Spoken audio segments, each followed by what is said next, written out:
Before we hop into this discussion on the importance of power, please do me a favor and leave your own thoughts on power in the comment section down below. Leave a like and subscribe if you haven't already. Now, let's get into it. Hit versus Goku, Meliodas versus the Demon King, Madara versus the Shinobi Alliance, Meruem versus Netero, Saitama versus Boros. What do all of these moments have in common? Well, multiple things. From all of these moments being fights to them all being from anime and manga, but the overarching point to note from all of these instances is that one thing caused the victory of one side.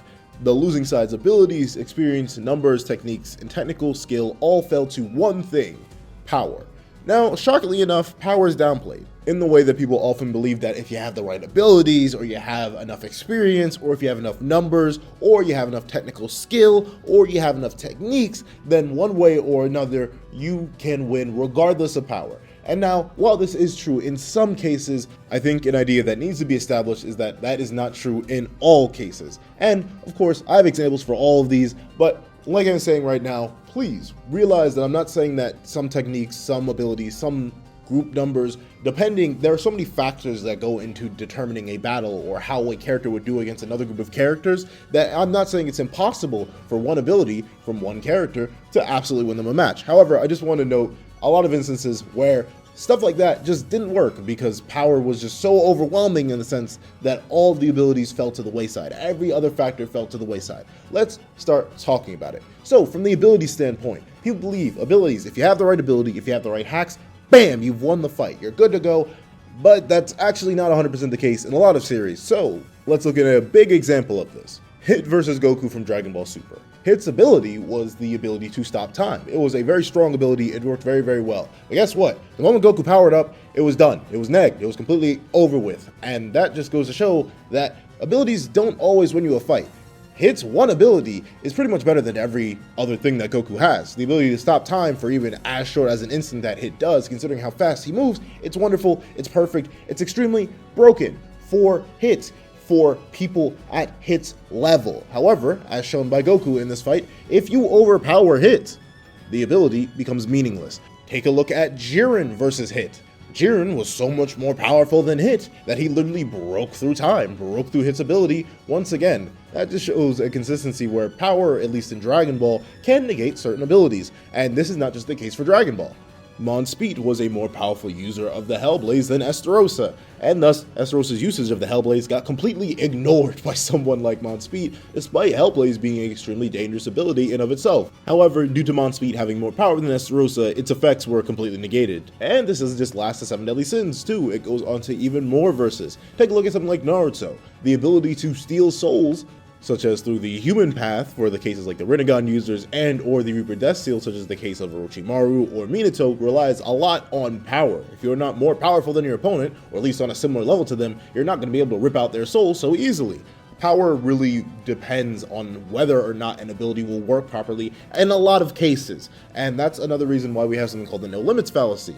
The idea that an ability may be strong, but that doesn't mean it automatically works on someone way more powerful than it, or someone that it's never been shown to work on before. So let's say you take a solar system level character with the ability to paralyze somebody, throw them up against a universal character and have them try to paralyze them. As strong as their ability may be, it's very likely that the universal character is just going to shrug it off. It's something as simple as that.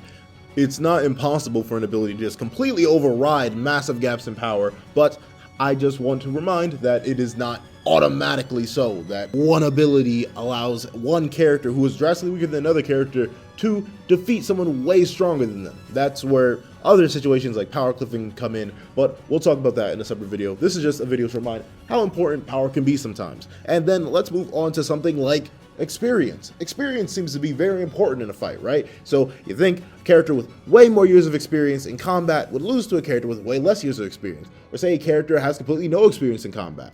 However, that doesn't always matter. Let's take a look at Meliodas versus the Demon King. The Demon King is over 1 billion years old. Meliodas is at best probably around 4,000 by the time he bodies him. However, that doesn't matter. The Demon King was overwhelmed by Meliodas' raw power. All Meliodas had to do was flex a little bit and the Demon King's arm was gone. None of the Demon King's experience saved him from that. Same case can happen with something like Hunter x Hunter. Take a look at Kite versus Pitou. It didn't really matter that Kite was an experienced hunter who had been fighting for years upon years upon years. Pitou was so much more powerful than him that he died very, very easily. Got his arm ripped off, everything, then got his head ripped off. He got bodied. It was simple as that. And that's simply because of the sheer power difference between the two. It wasn't that Pitou was especially more experienced. She was born, at best, a few days ago. Still slapped him though, and that's simply because of power. Power haunts a lot of characters regardless of their experience. You can be way more experienced than somebody and still turn around and absolutely demolish them if worse comes to worse because you're way more powerful than them. It's just a common idea that comes around a lot. So you take a character who's around like 1,000 years old and throw them up against a character who's about 40, and the character who's about 40 can still win if they just drastically outpower them, like a Hit versus Goku. So the experience doesn't always end up being a driving factor towards the winning of a battle, though it typically does help. Once again, experience can help in a battle. I'm not saying it doesn't, but it's not the end-all be-all factor, and it's not like at all times it can overwhelm a massive power gap. But moving on to experience, let's talk about raw technique. The technique. Now, this may sound similar to abilities, but the reason I want to include this as a separate category is because while abilities can be much more general, when I refer to techniques, I'm actually talking about the number of techniques a person has. Like, if I have more techniques than you, then regardless of your power, using one of my many techniques and abilities, I should be able to overwhelm you. Not exactly the case. Once again, look at Netero versus Meruem. Meruem really had no abilities at the time he was fighting Netero. But you know what he did have? A lot of power. You want to know what Netero didn't have? He didn't have a lot of power, but he did have a lot of abilities. The Guanyin Bodhisattva was an extremely powerful ability with many multiple variations. However, due to Meruem's raw power, it didn't really mean anything to him. He literally just sat there and was like, okay, is this all you have? And that's the thing. You can have a lot of abilities, numerous abilities. There are characters with so many abilities that it could take multiple pages to fill up and explain all of them. But the thing is, if none of those abilities can really match up to the raw power of one's opponent, it becomes completely irrelevant. And this isn't just the case for something like Hunter x Hunter. This is the case for other series too. Take a look at something like Madara from Naruto versus Naruto when he freshly got his 6 past powers. It didn't matter how many abilities that Madara had at that very moment. The moment Naruto popped up, due to his raw power advantage, he pulled up on Madara and instantly slapped him with one technique. One empower technique, sure, but it was still a technique based around power that completely overwhelmed Madara despite the number of techniques he had. Same case applies for something like Dragon Ball. Look at all the hacks characters that fought someone like Gohan. Gohan fought Cell. Cell had all the abilities in the entire verse up to that point. Not a single one of them mattered against Gohan, because Gohan was that much more powerful than Cell. And that's the main difference. Techniques, while very, very helpful in a fight, are once again not the end-all be-all. Power can overwhelm techniques. Once again, though, it's not all about the power. The power can be overwhelmed by the right amount of techniques if you use them properly. That's why there are certain scenarios where team fights can actually win against certain characters. But speaking of team fights, let's talk about teams. So their idea is that teams, if you have enough people, if you bring enough numbers to your squad fight against one person, you should be able to win. However, it's not exactly the case. Take a look at Naruto. The entire Shinobi Alliance faced one man, and that man was Madara. And Madara took one look at their numbers, and he scoffed, and he proceeded to just decimate them all with no hesitancy. He literally dominated an entire army on his own. Why? Because Madara was that much more powerful than them. Numbers are not an end-all be-all situation.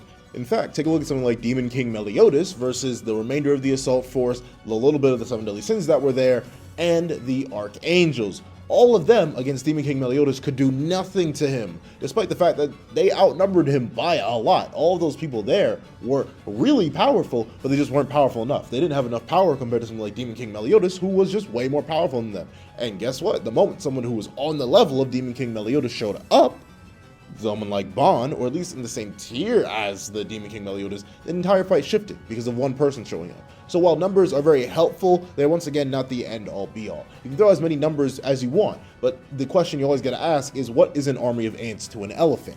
Normally nothing, because the elephant's that much more powerful, but there are ways for the ants to win. Just like there was technically a way for the Shinobi Alliance to win against Madara, it just didn't happen because of the power. There was a way for the remaining members of the opposition against the Demon King to defeat him, but it didn't matter because of the power.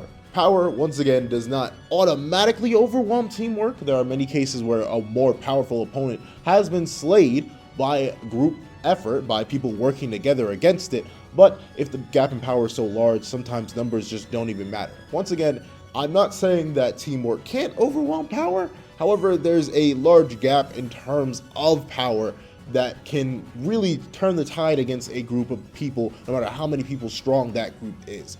But enough of that, let's move on to the final point, technical skill versus power. Now, power versus technical skill is an interesting concept to talk about, mainly because a lot of people believe that, if you are more skilled than your opponent, then it doesn't matter how much more powerful they are, you can fight them. It's the idea that if you take the strongest man in the world, he may lose to the most skilled lightweight boxer in the entire world. However, once again, that's not how that really works, both in fiction and in real life, ironically enough. You can have a lot of skill, but if you're just simply overwhelmed power-wise, it doesn't really matter. Take a look at someone like Saitama, a notoriously bad fighter. He overwhelms many of his technically more skilled opponents, like Saitama versus Boros. It didn't matter that Boros was a person who had roamed the entire galaxy, slaying multiple beings, having multiple fights, gaining technical skill, and understanding himself to become the ultimate being. Saitama showed up with his complete lack of understanding of combat and just absolutely bodied him. It didn't matter to him. Why? Because of the overwhelming power gap. The same thing happens for something like Dragon Ball. Zeno is not a fighter. However, because of his raw power, ain't no one stepping to Zeno. Not a single soul. You wanna know why? Because of the power. That's the thing. With all these instances, with all these ideas that I talk about, this is literally just a discussion to remind that power is not everything, but it is a lot. You don't want to throw up a town level character against a multiversal character. Things just ain't gonna work out well. And I know this video seemed very simple, very weird. Like, why would I talk about this? Well, mainly because I'm gonna do a couple fights pretty soon that are gonna be based a lot around the ideas that power, it can do a lot for you. It can pay your bills. It can do some taxes for you. But that's just an idea I want to get across here. And I'm gonna say this right here, right now. Hashirama beats the Akatsuki on his own. Alright, that's enough. That's enough talking about that. Let's just say, what do you guys think about power? Do you think that power really can be an end-all, be-all factor for certain fights, or do you think, regardless of that, all the ideas that I mentioned are completely wrong? That if you have a great ability, no matter what the power gap is, you can overcome an opponent? Do you think that if you have enough experience that you can overcome a raw gap in power? Do you believe that if you have enough numbers, you can overcome any obstacle? Do you believe that if you have more abilities than someone else, that you're going to be able to overcome them no matter what? Do you believe that if you are technically more skilled than someone else, that you're going to be able to overpower them regardless of their extreme power advantage? Tell me what you guys think. This is very much an open discussion video. I just want to talk about the importance of power and what my views of it were. However, your views are just as valuable as mine, and I want to hear what your thoughts are in the comment section down below. Thank you guys so much for watching. Please remember to like, share, comment, and subscribe, and I hope you guys have a wonderful day. This is That Guy with the Pencil, writing off.